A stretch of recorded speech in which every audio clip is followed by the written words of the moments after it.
pagi teman-teman. Hari ini saya akan menjelaskan tentang penilaian surat berharga. Jadi kemarin saya sudah menjelaskan tentang nilai waktu uang. Nah, saat ini saya akan menjelaskan tentang penilaian surat berharga.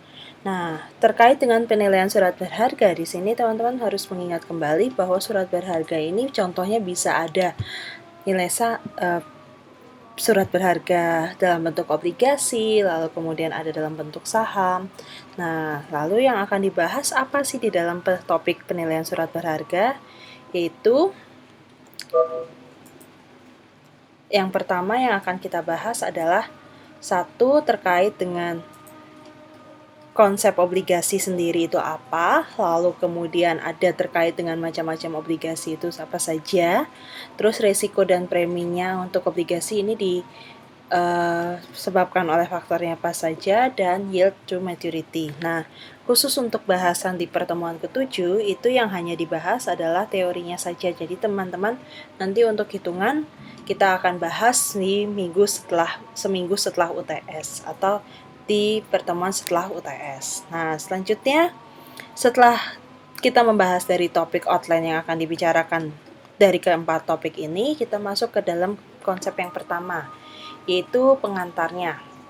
Pengantar di sini karena tadi sudah saya jelaskan bahwa surat berharga di sini yang dimaksud adalah nanti akan dibahas tentang penilaian obligasi. Jadi obligasi di sini dia menggunakan harganya dalam bentuk present value.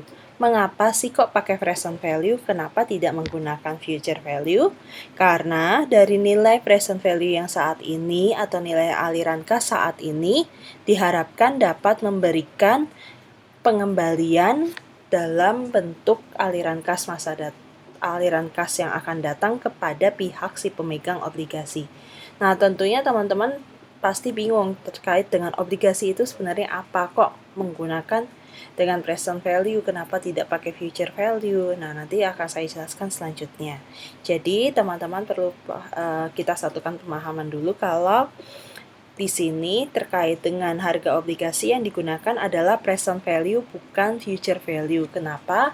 Karena dari pihak si pemegang obligasi itu mengharapkan adanya aliran kas yang akan datang dan dia mendapatkan aliran kas yang akan datang dari pihak si penerbit obligasi tersebut.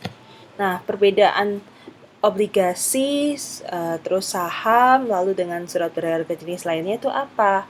Perbedaannya di sini kalau surat berharga memiliki waktu yang jelas, sedangkan untuk bagian surat berharga yang lain itu tidak memiliki nilai waktu yang jelas atau jatuh tempo waktu yang jelas. Oke.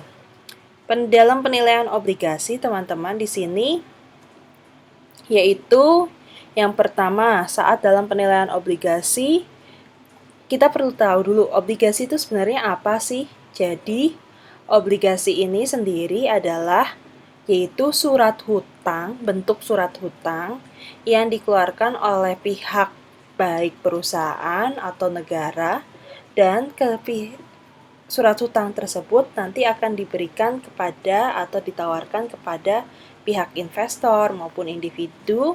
Sebagai kita juga bisa pihak individu untuk membeli surat berharga tersebut. Jadi kita memberikan sejumlah dana atas pembelian surat berharga tersebut, lalu pihak yang menerima dana tersebut wajib mengembalikan kepada kita di masa yang akan datang atau di jatuh tempo yang telah ditentukan sebelumnya. Nah, jatuh tempo di dalam obligasi di sini itu ada jangka waktu tempo yang sifatnya jangka waktunya pendek, lalu panjang, jangka waktunya juga ada yang tidak terbatas. Nah, untuk yang pendek, di sini itu hanya butuh dalam waktu 1 tahun. Sedangkan jangka waktu yang lebih panjang itu dia lebih dari waktunya 1 tahun. Dan jangka waktu yang tidak terbatas itu nama istilahnya adalah konsol. Nah, selanjutnya dari segi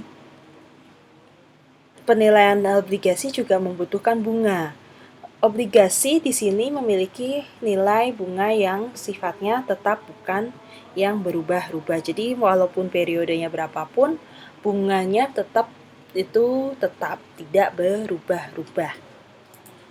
Oke, selanjutnya saya akan lanjutkan istilah-istilah apa yang digunakan di dalam obligasi. Yang pertama itu ada istilah yang namanya nilai nominal. Jadi, kalau nilai nominal ini diartikan seperti ini satu lembar kertas yang berisi terkait dengan satu lembar kertas ini merupakan lembar kertas dari surat berharga obligasi. Lalu kemudian di lembar kertas ini dituliskan atau dijelaskan bahwa teman-teman dijelaskan bahwa nilai obligasi yang berlaku atau nilai nominal yang berlaku di sini adalah semisal dia Rp 1000. Nah, Rp 1000 ini adalah nilai yang tercantum pada saat kalau kalian beli obligasi ini. Dan siapa sih yang menerbitkan obligasi ini? Nanti adalah pihak si penerbit, baik perusahaan maupun si pemerintah. Nah, ketika obligasi ini sudah diterbitkan dengan sejumlah satu lembar yang misal seharga 1000, berarti kita nanti ketika membeli obligasi sejumlah satu lembar ya berarti harganya adalah 1000. Nah, inilah nilai yang dimaksud dengan nilai nominal. Jadi 1000 itu adalah nilai nominal. Nah, terus kemudian ada istilah yang namanya kupon tingkat bunga. Kupon tingkat bunga itu sebenarnya adalah lebih kepada bunga yang tertera pada saat saat obligasi ini dibeli. Jadi kalau misalnya tadi harganya 1000, lalu kemudian ada bunganya 5%. Nah, bunga 5% ini berarti diartikan nilai obligasi ini ketika nanti diterima itu obligasi tersebut akan mendapatkan bunga sebesar berapa? 1000 dikalikan 5% berapa teman-teman kira-kira? 0,05 yaitu hasilnya 50. Jadi pas saat jatuh tempo si pembeli akan mendapatkan tambahan bunga yaitu sebesar 50. Jadi yang diterima nanti sebesar 1050 jumlahnya. Oke, ya.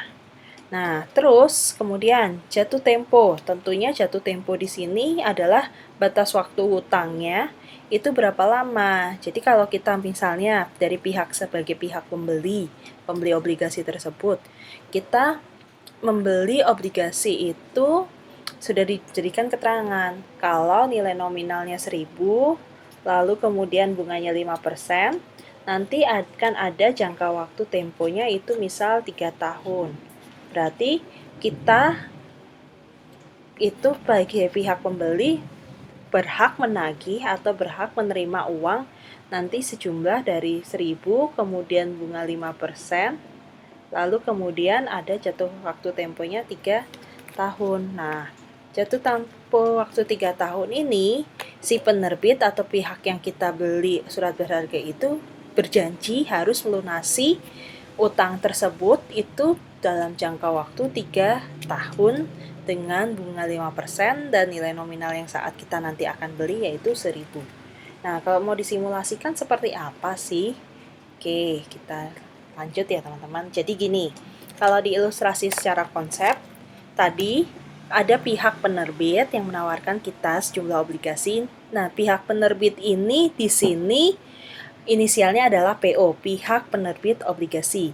Pihak penerbit obligasi ini bisa si perusahaan, bisa pemerintah. Nah, ketika dia menerbitkan suatu obligasi, dia kalau tadi dicontohkan menerbitkan obligasi nilai nominalnya 10 juta, waktunya 5 tahun, lalu bunganya 20%, berarti saat kita pihak si pembeli itu atau diinisialkan dengan BO, pihak pembeli obligasi, di sini berarti pihak pembeli obligasi akan membeli obligasi jangka waktu 5 tahun tersebut senilai nilai nominalnya adalah 10 juta. Dan bunganya berapa yang berlaku? Yaitu 5%. Jadi, karena bunga tetapnya setiap tahun sama, 5%, berarti nanti yang uang diterima saat dilunasi hutangnya berapa sih? Saat dilunasi hutangnya berarti dari 10 juta dikalikan 20%, berarti berapa teman-teman? Yaitu 10 juta dikali dengan pembiayaan 20%, 0,2, 2 juta, berarti selama 5 tahun akan dapat tambahan, yaitu menjadi nilai pelunasan hutangnya adalah 12 juta. Nah, jadi sebenarnya obligasi ini sebenarnya adalah konsep merupakan surat tanda hutang yang diterbitkan oleh pihak si penerbit yang ditawarkan pada pihak si pembeli. Pihak pembeli itu bisa kita, bisa individu, bisa masyarakat, bisa investor. Oke, selanjutnya macam-macam obligasi. Dari macam-macam obligasi di sini itu ada yang obligasi pemerintah. Obligasi pemerintah itu sebenarnya apa sih? Obligasi pemerintah ini adalah obligasi yang tentunya ditawarkan oleh pihak pemerintah. Dan tujuannya apa? Pemerintah kok menawarkan obligasi menerbitkan surat hutang? Ya tujuannya untuk membantu kegiatan dari pemerintah tersebut. Lalu kemudian zero coupon bonds. Zero coupon bonds ini berarti dia dikaitkan di mana zero coupon merupakan nilai obligasi yang diterbitkan tanpa nilai bunga. Jadi cenderung biasanya harganya lebih rendah daripada nilai nominalnya saat ini. Misal nilai nominalnya tadi 1.000 atau 10 juta, lalu ditawarkan kepada pasar itu harganya nilainya adalah 5.000. Jadi pasar nanti membeli obligasinya jumlahnya berapa yang dibayarkan? Ya tentunya ya 5.000 karena harganya yang ditawarkan lebih rendah daripada nilai nominalnya. Oke, selanjutnya ada obligasi bunga pengambang. Obligasi bunga mengambang di sini berarti obligasinya itu memiliki bunga yang naik turun tergantung dengan kondisi yang ada di pasar. Jadi misal obligasinya saat ini yang berlaku adalah bunganya 5% per hari ini. Lalu nanti di hari Senin bunganya menjadi 10%. Berarti kamu waktu beli obligasi pas saat hari Senin, bunga yang berlaku adalah 10%, bukan bunga yang 5%. Oke, dan yang terakhir macam obligasi adalah pasar obligasi. Nah, di dalam pasar obligasi di sini adalah pihak agen. Ya, agen di sini yang mampu bisa menjual belikan obligasi adalah pihak bank atau pihak bursa. Jadi pihak agen ini nanti akan menawarkan kepada pihak pembeli, yaitu pihak individu ataupun pihak masyarakat ataupun investor yang mau membeli, dia bisa membelinya lewat agen-agen yang sudah dipercaya, yaitu bisa bank, bisa perusahaan, atau bisa terkait dengan pihak pasar. Jadi maaf ya ralat, jadi pihak yang bisa dipercaya itu agennya ada pihak bank dan pihak dari bursa. Dan tentunya ketika kita membeli suatu obligasi, dana tersebut nanti akan diolah lalu akan dikembalikan kepada kita sejumlah dengan uang tersebut. Jadi pihak di bursa itu ada yang namanya pihak pengelola dana. Nanti teman-teman bisa belajar lebih lanjut tentang mata kuliah ini pas saat mata kuliah analisis teori portofolio. Oke, nah terkait dengan resiko dan preminya. Resiko dan preminya di sini untuk obligasi itu ada beberapa faktor. Yang pertama, jika dia merupakan obligasi premi maturity, berarti premi maturity di sini semakin jatuh temponya tinggi, semakin jatuh temponya waktunya lebih banyak, misal jatuh temponya 10 tahun, itu keuntungannya akan semakin lebih tinggi penerimaan kelunasannya dibandingkan kalau jangka waktu yang dia punya hanya 5 tahun. Nah, terus kemudian ada premi bangkrut. Nah, ini khusus untuk perusahaan-perusahaan yang akan bangkrut.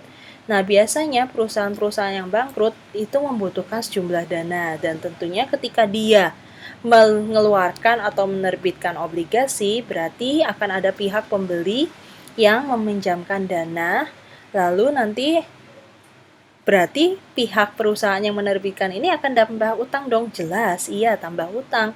Karena saat dia bangkrut lalu menawarkan obligasi Terus ketika ditawarkan obligasinya, ternyata itu hutangnya juga akan bertambah karena akan ada pihak membeli untuk pembelian obligasi ini. Jadi bangkrut ini di sini yang bertambah apa saja, yaitu bertambah utangnya, terus bertambah lagi jelas tentang kebangkrutannya karena kalau dia ternyata tidak mampu melunasi hutangnya, pasti dia akan menjadi lebih bangkrut dan jelas di sini juga akan menambah keuntungan. Untung di sini berarti karena dia mendapatkan tambahan dari dana-dana atau tambahan dana dari si pihak pembeli obligasi. Jadi kalau posisi bangkrut, ketika sudah posisinya perusahaan ini bangkrut, lalu kemudian dia menawarkan kepada masyarakat, ini saya punya obligasi loh sekian, terus mohon ya dibeli. Ya, masyarakat membeli. Nah, ketika dia membeli, posisinya di sini berarti masyarakat memberikan pinjaman dana. Karena ingat lagi teman-teman konsepnya, obligasi itu adalah hutang. Surat tanda hutang yang harus dilunasi oleh pihak penerbit kepada si pihak pembeli atau pihak pemegang obligasi tersebut.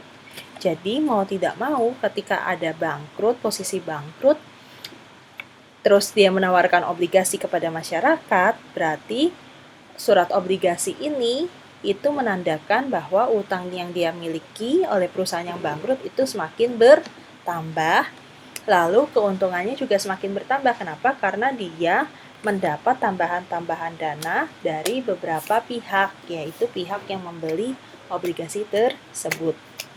Oke, selanjutnya terkait dengan premi likuiditas.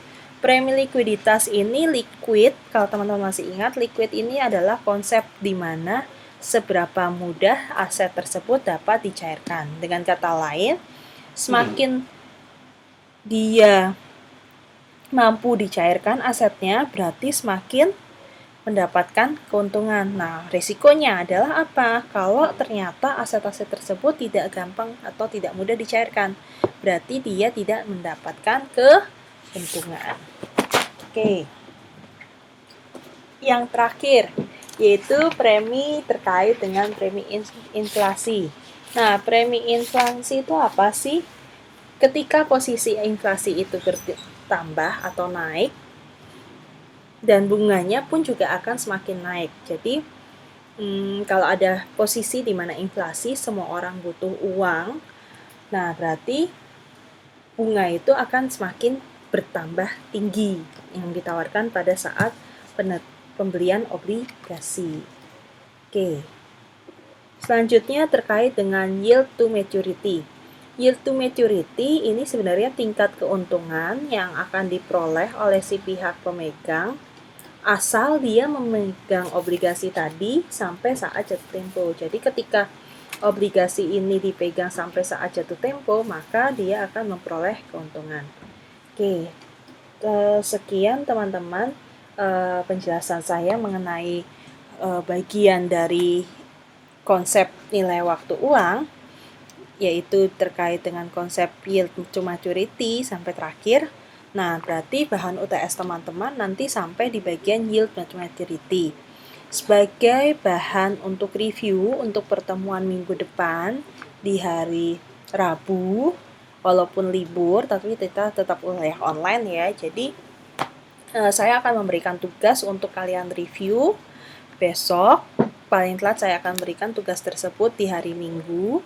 Nah, nanti akan dikumpulkan kemana? Yaitu dikumpulkan bisa lewat email maupun di belajar.usd, karena tidak menutup kemungkinan kadang belajar.usd juga down. Jadi teman-teman di sini mohon nanti memperhatikan adanya pengumuman yang saya sampaikan baik pihak lewat belajar.usd maupun pihak dari WA dari perwakilan kelas, yaitu saya akan menghubungi Ayu untuk menginformasikan kepada teman-teman bahwa ada soal review, lalu kemudian nanti kita akan bahas pas saat hari Jumat. Nah, ketika teman-teman pas saat ada soal review tersebut, diharapkan menyelesaikan tugasnya dengan cara yaitu ditulis tangan, lalu kemudian difoto saja. Jadi yang dikirimkan ke dalam belajar.usd maupun ke dalam email adalah hasil foto pekerjaan teman-teman. Dan waktu pengerjaannya 3 hari ya. Kita bahas nanti di hari Rabu pagi jam 7 di kelas manajemen keuangan online seperti biasa di jam 7. Nah, nanti cara membahasnya kita bisa buka sesi tanya jawab, bisa lewat video Skype ataupun lewat di channel YouTube. Nah, karena materi hari ini juga akan saya sampaikan di channel YouTube, jadi nanti teman-teman akan mendapatkan informasi lebih detail apa saja sih yang akan menjadi bahan UTS sama bahan untuk pembahasan dari review yang sudah saya berikan untuk membantu dalam mengerjakan UTS. Oke, sampai jumpa di minggu depan di hari Rabu. Semoga teman-teman sehat selalu dan ingat tetap di tempat kos masing-masing ya, jangan keluyuran, nanti kita takutnya malah jadi kena virus. Oke, terima kasih semuanya, sampai jumpa.